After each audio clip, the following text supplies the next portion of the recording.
England's sun was slowly setting o'er the hilltops far away, filling all the land with beauty at the close of one sad day. And its last rays kissed the forehead of a man and maiden fair, he with steps so slow and weary, she with sunny floating hair, he with bowed head sad and thoughtful, she with lips so cold and white, struggled to keep back the murmur, "Curfew must not ring to-night."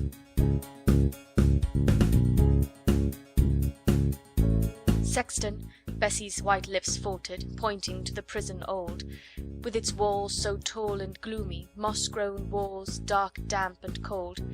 "I've a lover in that prison, doomed this very night to die, at the ringing of the curfew, and no earthly help is nigh.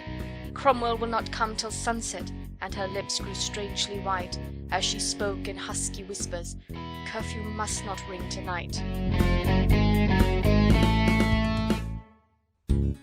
"Bessie," calmly spoke the sexton, every word pierced her young heart, like a gleaming death-winged arrow, like a deadly poisoned dart. "Long, long years I've rung the curfew from that gloomy shadowed tower. Every evening just at sunset it has tolled the twilight hour. I have done my duty ever, tried to do it just and right. Now I'm old, I will not miss it. Curfew bell must ring to-night."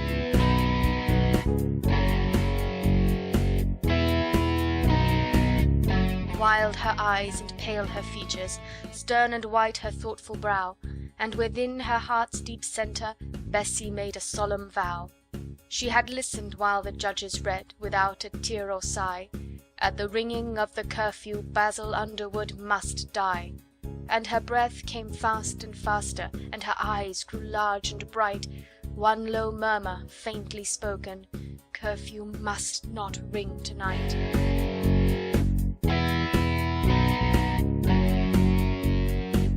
She with quick step bounded forward, sprang within the old church door, left the old man coming slowly paths he trod so oft before.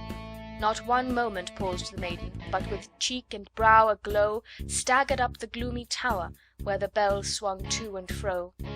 As she climbed the slimy ladder, on which fell no ray of light, upward still her pale lips saying, "Curfew shall not ring to-night."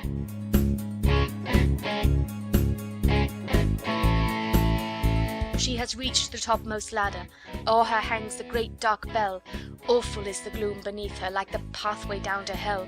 See, the ponderous tongue is swinging, 'tis the hour of curfew now, and the sight has chilled her bosom, stopped her breath, and paled her brow. Shall she let it ring? No, never! Her eyes flash with sudden light, as she springs and grasps it firmly. "Curfew shall not ring to-night."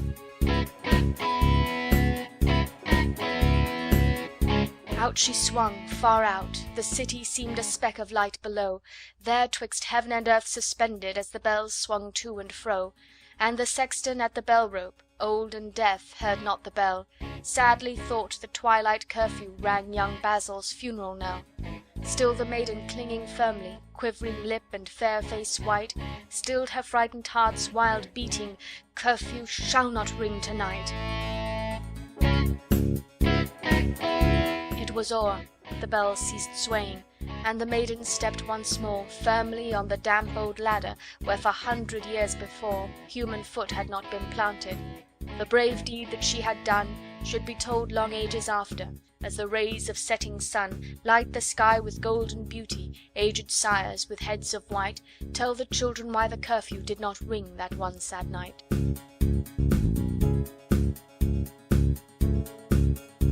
O'er the distant hills comes Cromwell.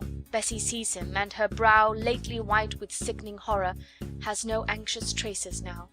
At his feet she tells her story, shows her hands all bruised and torn, and her sweet young face, still haggard with the anguish it had worn, touched his heart with sudden pity, lit his eyes with misty light.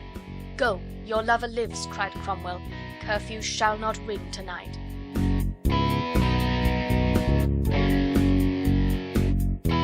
Wide they flung the massive portals, led the prisoner forth to die, all his bright young life before him, 'neath the darkening English sky.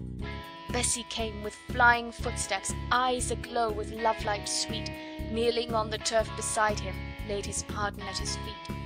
In his brave strong arms he clasped her, kissed the face upturned and white, whispered, "Darling, you have saved me. Curfew will not ring to-night."